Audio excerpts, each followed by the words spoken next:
ട്രെയിനിൻ്റെ ജനാലയിലൂടെ പുറത്തേക്ക് നോക്കുന്ന ഒരു 24 വയസ്സുള്ള ആൺകുട്ടി വിളിച്ചു പറഞ്ഞു, അച്ഛാ നോക്കൂ, മരങ്ങൾ പിന്നിലേക്ക് പോകുന്നത്.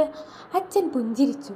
അടുത്തിരുന്ന ഒരു യുവദമ്പതികൾ 24 വയസ്സുകാരൻ്റെ ബാലിശമായ പെരുമാറ്റത്തെ സഹതാപത്തോടെ നോക്കി. പെട്ടെന്ന് അയാൾ വീണ്ടും വിളിച്ചു പറഞ്ഞു, അച്ഛാ നോക്കൂ, മേഘങ്ങൾ നമ്മുടെ കൂടെ ഓടുന്നത്. ആ ദമ്പതികൾക്ക് എതിർക്കാൻ കഴിഞ്ഞില്ല. അവർ വൃദ്ധനോട് പറഞ്ഞു, നിങ്ങളുടെ മകനെ നല്ലൊരു ഡോക്ടറുടെ അടുത്തേക്ക് കൊണ്ടുപോകാത്തതെന്താണ്?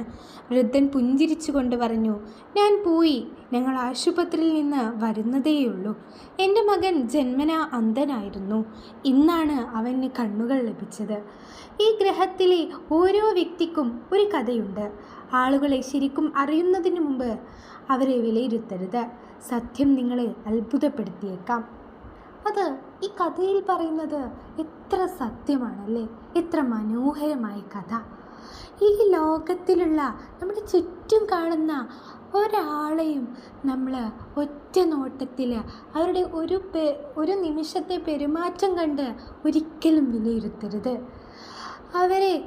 അവരോടടുത്ത് നിങ്ങൾ വിലയിരുത്തുന്നത് ശരി, പക്ഷെ ഒരിക്കലും ഒരു മനുഷ്യനെ ഒറ്റ നോട്ടത്തിൽ നിങ്ങൾ വിലയിരുത്താൻ പാടില്ല. ഈ കഥയിൽ പറഞ്ഞ പോലെ സത്യം ചിലപ്പോൾ നമ്മളെ അത്ഭുതപ്പെടുത്തിയേക്കാം, നമ്മൾ ആശ്ചര്യപ്പെട്ടേക്കാം. അസ്സലാമു അലൈക്കും വറഹ്മത്തുള്ളാഹി വബറകാതുഹു.